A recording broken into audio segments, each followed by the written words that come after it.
மாணவ நண்பர்கள் அனைவருக்கும் வணக்கம். இது உங்கள் பொன்வேல் பாண்டியன், நடப்பு நிகழ்வுகள் ஆசிரியர். இன்றைய வகுப்பில் நம்ம பார்க்க போகிற பகுதி நவம்பர் மாதம் 24ஆம் தேதிக்குரிய தினசரி நடப்பு நிகழ்வுகளின் மொத்த தொகுப்பு. ஆரம்பிக்கலாமா? நவம்பர் 24. ஃபர்ஸ்ட் பாயிண்ட் பாருங்க. தமிழ்நாடு முதலீட்டாளர்கள் மாநாடு கோவை. சரியா? தமிழ்நாட்டில் முதலீட்டாளர்கள் மாநாடு நடைபெற்ற இடம் கோயம்புத்தூர். ஃபுல் டீட்டெயிலாக பார்க்கலாம். முதலீட்டாளர்களின் முதல் முகவரி தமிழ்நாடு. சரியா? முதலீட்டாளர்களின் முதல் முகவரி தமிழ்நாடு என்ற தலைப்பில் முதலீட்டாளர்களின் மாநாடு கோயம்புத்தூரில் நடைபெற்றது. இதற்கு தமிழக முதல்வர் மு க ஸ்டாலின் தலைமை வகித்தார். ஓகேவா? அப்போது அந்த மாநாட்டின் போது பார்த்தீங்கன்னா மொத்தம் 52 புரிந்துணர்வு ஒப்பந்தங்கள் கையெழுத்தானது. மறந்துடாதீங்க, மாநாடு நடைபெற்ற இடம் கோயம்புத்தூர். சரியா? என்ன தலைப்பில் நடைபெற்றது அப்படிங்கிற கொடுத்துருக்க பாருங்க. முதலீட்டாளர்களின் முதல் முகவரி தமிழ்நாடு என்ற தலைப்பில் அந்த மாநாடு நடைபெற்ற இடம் கோயம்புத்தூர். இந்த மாநாட்டிற்கு தலைமை தாங்கி அந்த நிகழ்ச்சியை தொடங்கி வைத்தவர் மு க ஸ்டாலின். சரியா? தமிழக முதல்வர் மு க ஸ்டாலின் அவர்கள். அந்த மாநாட்டின் போது மொத்தம் 52 புரிந்துணர்வு ஒப்பந்தங்கள் கையெழுத்தானது. சில டைமில் இதை கேட்பாங்க, கவனமாக இருந்துக்குங்க. நடைபெற்ற இடம் கோயம்புத்தூர், அதை மறந்துடக்கூடாது. மொத்த புரிந்துணர்வு ஒப்பந்தங்கள் எத்தனை கையெழுத்தானது? 52. வரும் 2030ஆம் ஆண்டிற்குள் $1 டிரில்லியன், அதாவது இந்திய ரூபாய் மதிப்பில் ரூபாய் 74 லட்சம் கோடி பொருளாதார இலக்கினை விரைவில் அடைவோம் என்று முதல்வர் மு க ஸ்டாலின் அறிவித்துள்ளார். சரி, அப்போ பார்த்தீங்கன்னா எந்த ஆண்டுக்குள்ள? 2030ஆம் ஆண்டுக்குள்ள $1 டிரில்லியன் பொருளாதாரம் அப்படிங்கிற மாதிரி தமிழக மாநில பொருளாதாரத்தை கொண்டு வரணும் அப்படிங்கிற மாதிரி ஒரு இலக்கு நிர்ணயிக்கிறாங்க. இது இந்திய மதிப்பில் ரூபாய் 74 லட்சம் கோடி ஆகும். இது தவிர சில முக்கியமான விஷயங்கள் முதல்வர் பேசினாங்க. என்னன்னு சொல்லி பாருங்க. மேலும் 2025ஆம் ஆண்டிற்குள் தமிழ்நாட்டை நிதிநுட்ப ஃபின்டெக் நிறுவனங்களின் உலக மையமாக மாற்றும் வகையில் இம்மாநாட்டில் தமிழ்நாடு நிதிநுட்ப கொள்கை வெளியிடப்பட்டது. ஃபின்டெக் பாலிசி அப்படின்னு சொல்றாங்க. சரியா? ஃபின்டெக் பாலிசினா எப்போ வெளியிடப்பட்டது அப்படிங்கிற மாதிரி கேட்கலாம். கோயம்புத்தூரில் நடைபெற்ற இந்த மாநாட்டின் போது.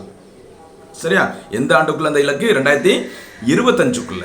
$1 டிரில்லியன் பொருளாதாரம் அப்படிங்கிறது 2030க்குள்ள இந்த நிதிநுட்ப நிறுவனங்களின் உலக மையமாக தமிழ்நாட்டை மாற்றணும் அப்படிங்கிறது 2025ஆம் ஆண்டிற்குள். சென்னையில் டைட்டல் பார்க் உருவாக்கப்பட்ட ஆண்டு 2000. சரியா? 2000ஆம் ஆண்டில் சென்னையில் டைட்டல் பார்க் உருவாக்கப்பட்டது. அப்போது தமிழகத்தின் முதல்வராக இருந்தவர் யார் அப்படின்னு பார்த்தீங்கன்னா முன்னாள் முதல்வர் மு கருணாநிதி அவர்கள். ஒருவேளை கேட்கலாம், கவனமாக இருந்துக்கோங்க. டைட்டல் பார்க் யார் முதல்வராக இருந்தபோது திறக்கப்பட்டது அப்படிங்கிற மாதிரி கேட்கலாம், அல்லது எந்த ஆண்டு அப்படிங்கிற மாதிரி கேட்கலாம். 2000ஆம் ஆண்டு அப்போதைய முதல்வர் மு கருணாநிதி அவர்கள். அடுத்த பாயிண்ட் போகலாம். ஹவில்தார் கே பழனிக்கு வீர சக்ரா விருது. சரி, கே பழனி என்பவர் பார்த்தீங்கன்னா ராமேஸ்வரத்தை சேர்ந்தவர். பாருங்க, கல்வான் பள்ளத்தாக்கில் சீன வீரர்களுடனான மோதலில் உயிரிழந்த தமிழகத்தை சேர்ந்த ஹவில்தார் கே பழனிக்கு அறிவிக்கப்பட்ட வீர் சக்ரா விருதினை அவரது மனைவியிடம் குடியரசுத் தலைவர் ராம்நாத் கோவிந்த் வழங்கினார். சரி, அவங்களுக்கு தெரிஞ்சிருக்கும் கல்வான் பள்ளத்தாக்கு எங்க இருக்கு?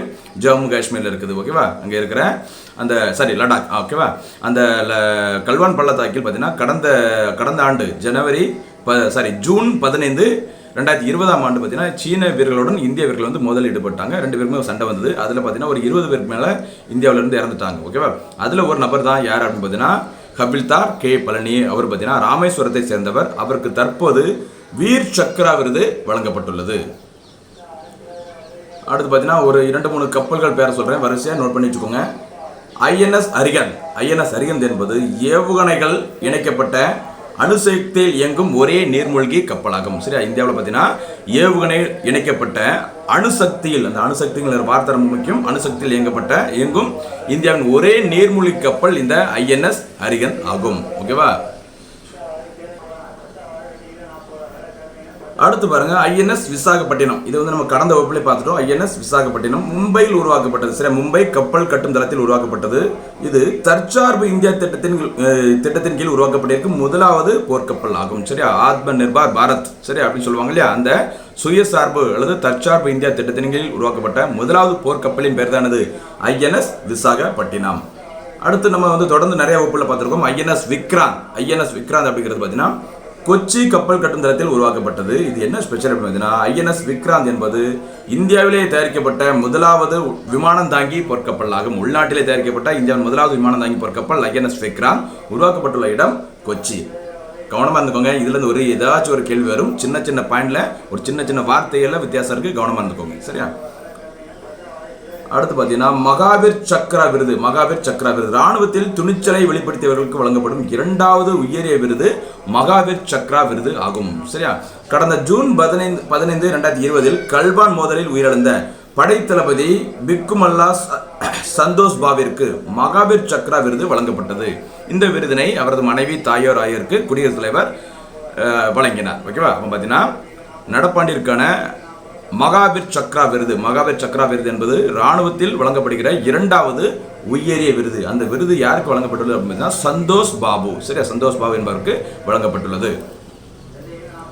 அடுத்து பார்த்தீங்கன்னா ஒரு கமிட்டி பசவராஜ் பொம்மை குழு. பசவராஜ் பொம்மை என்பவர் உங்களுக்கு தெரிஞ்சிடும், கர்நாடக மாநிலத்தின் தற்போதைய முதல்வர். அவருடைய தலைமையில் ஒரு கமிட்டி போட்டாங்க. என்ன அப்படிங்கிறது பார்க்கலாம். ஜிஎஸ்டி வரி விதிப்பை சீர்படுத்துவது, சில பொருட்களுக்கு வரி வரம்பை மாற்றுவது, விலக்கு அளிக்கப்பட்ட பொருட்களை வரி வரம்புக்குள் இணைப்பது உள்ளிட்டவை குறித்து ஆய்வு செய்வதற்காக கர்நாடக முதல்வர் பசவராஜ் பொம்மை தலைமையிலான குழு அமைக்கப்பட்டுள்ளது. இந்த குழுவில் மாநில நிதியமைச்சர்கள் இடம்பெற்றுள்ளனர். சரியா? மாநில நிதியமைச்சர்கள் அடங்கிய ஒரு குழு அமைச்சிருக்கிறாங்க.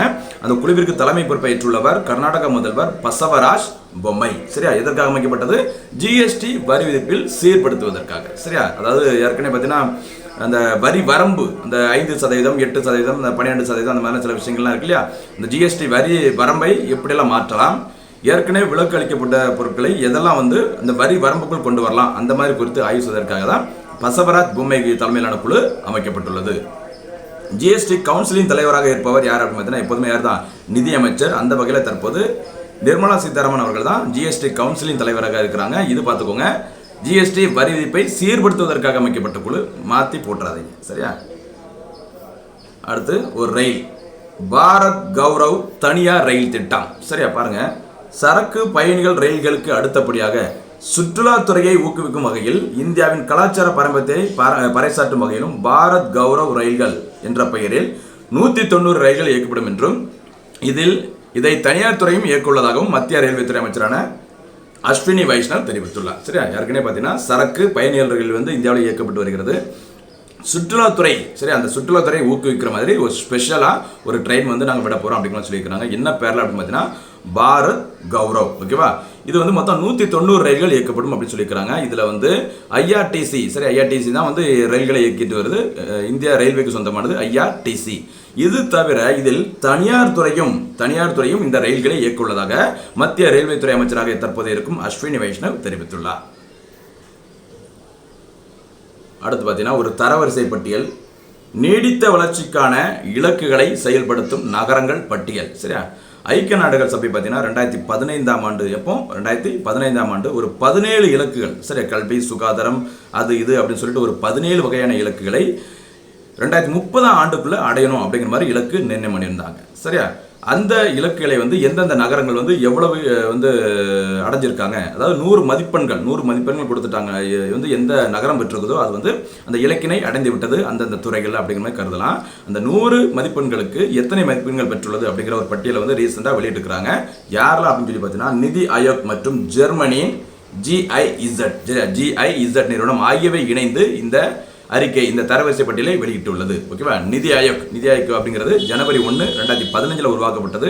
நிதி ஆயோக் அமைப்பின் தலைவராக இருப்பவர் எப்போதுமே பிரதமர். நிதி ஆயோக் அமைப்பின் துணைத் தலைவராக தற்போது இருப்பவர் ராஜீவ் குமார். அடுத்து பாருங்க, நீடித்த வளர்ச்சிக்கான 17 இலக்குகளை வரும் 2030ஆம் ஆண்டிற்குள் அடைய ஐக்கிய நாடுகள் சபை இலக்கு நிர்ணயித்துள்ளது.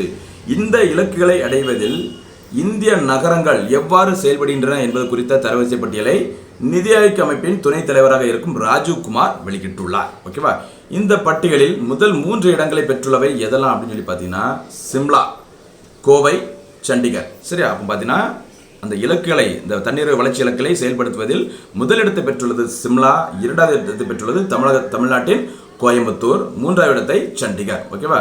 இதில் சிம்லா 100 மதிப்பெண்களுக்கு 75.50 மதிப்பெண்களை பெற்றுள்ளது. கோவை 73.23 மதிப்பெண்களும், சண்டிகர் 72.36 மதிப்பெண்களும் பெற்று முதல் 3 இடங்களை பெற்றுள்ளன. சரியா? இந்த பட்டியலில் தமிழ்நாட்டில் அடுத்த ஒரு நகரம் இருக்கு டாப் 10ல். எது அப்படின்னு பார்த்தீங்கன்னா திருச்சி 8வது இடத்தை பெற்றுள்ளது. பெற்ற மதிப்பெண்கள் 70. சரியா? இந்த தரவரிசை பட்டியலில் டாப்ல இருக்குது எதுன்னு சொல்லி பார்த்தோம், சிம்லா. அதே சமயத்தில் கடைசி இடங்களை பெற்றுள்ள நகரங்கள் எதுலாம் அப்படின்னு பார்த்தீங்கன்னா தன்பாத், மீரட், அப்புறம் இட்டா நகர் ஆகியவை இந்த தரவரிசை பட்டியலில் கடைசி இடங்களை பெற்றுள்ளன. அடுத்து ஒரு நீர்மூழ்கி கப்பல். அந்த கப்பலின் பெயர் நம்ம வந்து இதுக்கு முன்னாடி நிறைய வகுப்பில் பார்த்துருக்கோம், INS வேலா. ஓகேவா? பிரான்ஸ் நாட்டு உதவியுடன் கட்டமைக்கப்பட்டுள்ள ஸ்கார்பின் ரக நீர்மூழ்கி கப்பல் INS வேலா ஆகும். சரியா? பார்த்தீங்கன்னா ஒரு 6 INS வேலா, அதாவது ஸ்கார்பின் ரக நீர்மூழ்கி கப்பலை கட்டமைப்பதற்காக பிரான்ஸ் நாட்டுடன் இந்தியா ஒப்பந்தம் மேற்கொண்டுள்ளது.